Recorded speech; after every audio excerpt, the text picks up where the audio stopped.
असलामुअलैकुम दोस्तों, तुसी वेख रहे हो पाक पंजाब टीवी ते मैं हाँ तुहाडा दोस्त अब्दुल वाहिद। सब तो पहले जिन्होंने दोस्तों ने अपना चैनल सबसक्राइब नहीं किया उन्होंने अगर रिक्वेस्ट है कि अपने चैनल को करो सबसक्राइब ते नाल ही बैल आइकन को करो ओके ताकि साड़ी अगली वीडियो का नोटिफिकेशन तुहाडे तक पहुँचे, तुसी वो वीडियो वेखो सब तो पहले। ये सामने भरावां दिखा रहा है मैं ट्यूबवेल लगे है, एक इत्थे गड्डी खड़ी की हुई है ते नाल डेरा है। दोस्तों ये डेरा आपां नूं इस ज़मीन के अंदर मिलेगा। ये 16 एकड़ ज़राई ज़मीन है। आप इनू 16 एकड़ भी कह सकते हैं तो आप इनू 18 एकड़ भी कह सकते हैं, क्योंकि ये अगर 16 एकड़ किसी दोस्त ने पसंद आ गई नाल 2 एकड़ हो रहेगी अपन वो भी मिल सकती है। इस वास्ते ये 16 एकड़ भी है तो 18 एकड़ भी है। ये सामने भरावां दिखा रहे हैं कि गाँव के अंदरों रस्ता आ रहा है सरकारी जो अपनी ज़मीन के नाल जा रहा है। ਇਹ ਵੇਖੋ ਦੋਸਤੋ कि बिजली इत्थे मौके ते मौजूद है। यह लग्या ट्रांसफार्म जोड़ा कि स्पैशल लग्या अपनी बिजली वास्ते कि अपने ट्यूबवेल वास्ते लग्या होया है।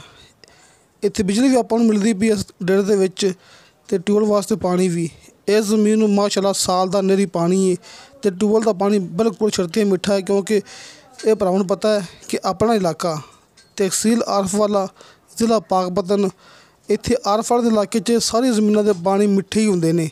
दोस्तों इस वास्ते अपनी ज़मीनां थोड़ी महंगी होंदियां ने कि पानी मिठे होंदे ने, साल दा नेरी पानी हुंदा है, किसी किस्म का कोई मसला नहीं हुंदा ते पक्के वाटर दी ज़मीन हुंदी है। तुसीं इत्थे दुनिया दी कोई फसल भी उगा सकदे हो, कमांद, मकई, आलू, झोना। अब देखो दोस्तों ये रस्ता आ रहा है जिहड़ा कि गाँव दे विचों दी ते अपने डेरे दे बिल्कुल नाल निकलदा पिया है। ये सज्जे हत्थ जी थोड़ी जी ज़मीन पई हुई है खाली, दोस्तों ये भी अपनी इस ज़मीन के अंदर आ जाती है कि थोड़ी ज़मीन इस पासे ये सज्जे हत्थ जिथे कि थोड़ी ज़मीन खाली पई हुई है, ये भी अपनी एक भी दुआड़ा को ज़मीन हैगी है। बाकी सारी ज़मीन अपने डेरे के बिल्कुल सामने आ जाती है। दोस्तों हो सकता है तुसी अपने चैनल पर यह मूवी पहले वेखी हुए, क्योंकि अज तो कोई 2 महीने पहले ये वीडियो मैं अपने यूट्यूब चैनल पर अपलोड की सी तो वही वीडियो मैं दोबारा रिपीट करता पिया सिर्फ इस वास्ते कि ये ज़मीन बेहतरीन कि सस्ती ज़मीन अपने इलाके की। ये भरावां नूं पता कि जो अपना इलाका है ना ये आरफवाला जिला पाकपतन इत्थे 30 लाख फी एकड़ का सेल हुंदा पिया। इत्थे ज़मीनां असीं खुद सेल कीतियां ने जिहड़ा कि 30 लाख फी एकड़ के हिसाब नाल, क्योंकि अपनी ज़मीनों के ठेके ज़्यादा होंदे ने ते साडी बकायदा गारंटी होंदी है कि साडे इलाके च ठेका 90,000 तो लैके 1 लाख तक, 1,10,000, 1,20,000 तक भी रकबे इत्थे 3-4 मौजूद हैगे ने अपने इस इलाके च फी एकड़ के हिसाब नाल ठेका। ये रस्ता सरकारी दिखा रहा भरावां नूं मैं जिहड़ा कि अपनी ज़मीन के नाल जा रहा है। ये वेखो ये सामने खलो के मैं अपनी ज़मीन की वीडियो शुरू की सी। ये सामने अंब दा बाग है जिहड़ा कि अपनी ज़मीन दे विच लग्या है तो इत्थों खलो के मैं सामने दिखा रहा कि इत्थों खलो के मैं अपनी ज़मीन की वीडियो शुरू की सी तो सरकारी रस्ता माशाअल्लाह अपनी ज़मीन के नाल आ रहा है। दोस्तों जिहड़ी ज़मीनां अपने इलाके दियां जे किसी इलाके दियां सेल नहीं हुई मैं अपने यूट्यूब चैनल पर अपलोड कीतियां ने, दोस्तों वो ज़मीनां मैं दोबारा रिपीट करदा करांगा ताकि भरावां नूं पता होवे कि यह ज़मीन पई हुई है, ये मौजूद है, ये फिलहाल सेल नहीं हुई हैगी। दोस्तों फिलहाल इत्थों मालकां ने मक्की जी लगी हुई सी वो जिहड़ी कि वढ लई है। इत्थे लगना है हुण झोना।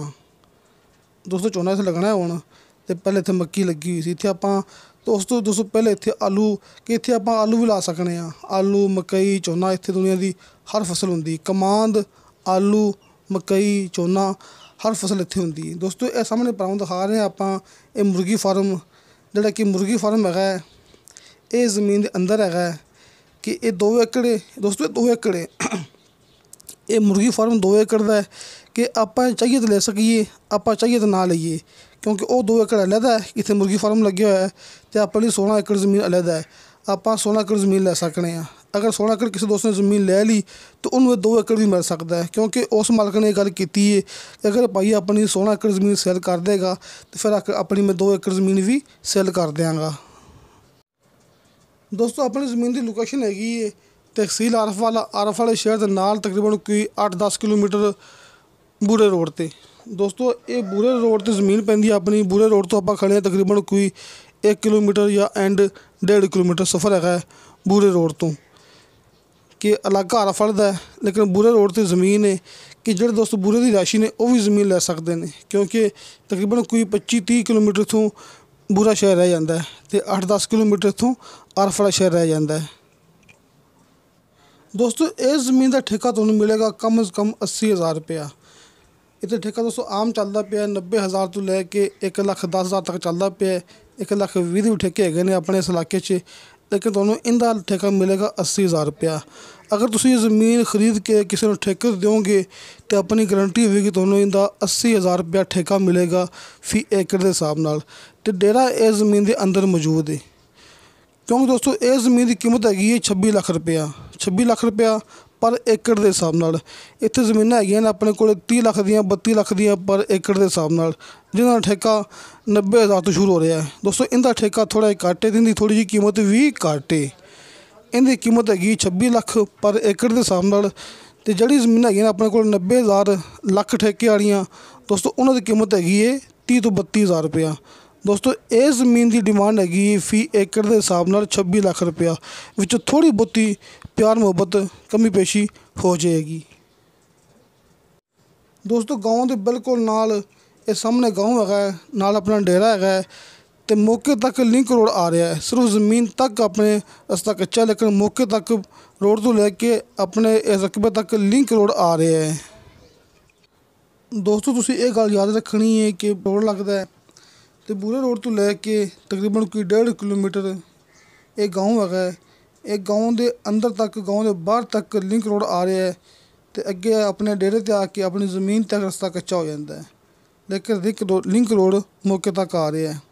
ਅਤੇ ਕਿਸੇ ਮੇਰੇ ਦੋਸਤ ਨੂੰ ਜ਼ਮੀਨ ਪਸੰਦ ਆਈ ਹੋਵੇ, ਜ਼ਮੀਨ ਖਰੀਦਣੀ ਹੋਵੇ, ਦੋਸਤੋ ਆਪਣੇ WhatsApp ਨੰਬਰ ਲੱਗੇ ਹੁੰਦੇ ਨੇ ਹਰ ਮੂਵੀ ਦੀ ਡਿਸਕ੍ਰਿਪਸ਼ਨ ਦੇ ਵਿੱਚ। ਸਾਹਮਣੇ ਸਕਰੀਨ 'ਤੇ ਨੰਬਰ ਨਜ਼ਰ ਨਾ ਆਵੇ, ਮੈਂ ਨਾ ਲਿਖਿਆ ਹੋਵੇ, ਮੈਂ ਭੁੱਲ ਜਾਵਾਂ, ਲੇਕਿਨ ਨੰਬਰ ਆਪਣਾ ਹਰ ਮੂਵੀ ਦੀ ਡਿਸਕ੍ਰਿਪਸ਼ਨ ਦੇ ਵਿੱਚ ਲੱਗੇ ਹੁੰਦੇ ਨੇ। ਇਸ ਤੋਂ ਇਲਾਵਾ ਦੋਸਤੋ ਆਪਣਾ ਕਾਲ ਨੰਬਰ ਬੰਦ ਹੋਵੇ, ਜਵਾਬ ਮਸੂਲ ਨਾ ਹੋਵੇ, ਮੋਟਰਸਾਈਕਲ 'ਤੇ ਵੀ ਜਾਂ ਨਮਾਜ਼ ਦੇ ਦੌਰਾਨ ਮੋਬਾਈਲ ਦੀ ਆਵਾਜ਼ ਬੰਦ ਹੋਵੇ, ਅਸੀਂ ਕਾਲ ਅਟੈਂਡ ਨਹੀਂ ਕਰ ਸਕਦੇ। ਲੇਕਿਨ ਆਪਣੀ WhatsApp ਔਨ ਹੁੰਦੀ ਹੈ, ਤੁਸੀਂ ਆਪਣੇ WhatsApp 'ਤੇ ਆਪਾਂ ਨੂੰ ਇਤਲਾਹ ਦੇ ਸਕਦੇ ਜੀ ਕਿ ਭਾਈ ਅਸੀਂ ਤੁਹਾਨੂੰ ਕਾਲ ਕੀਤੀ ਸੀ, ਅਸੀਂ ਤੁਹਾਡੇ ਨਾਲ ਇਸ ਜ਼ਮੀਨ ਦੇ ਬਾਰੇ 'ਚ ਗੱਲ ਕਰਨੀ ਹੈ। ਅਤੇ ਦੋਸਤੋ ਇਨਸ਼ਾ ਅੱਲਾਹ ਤਾਲਾ ਮਿਲਾਂਗੇ ਅਗਲੀ ਵੀਡੀਓ 'ਤੇ। ਖੁਦਾ ਹਾਫਿਜ਼।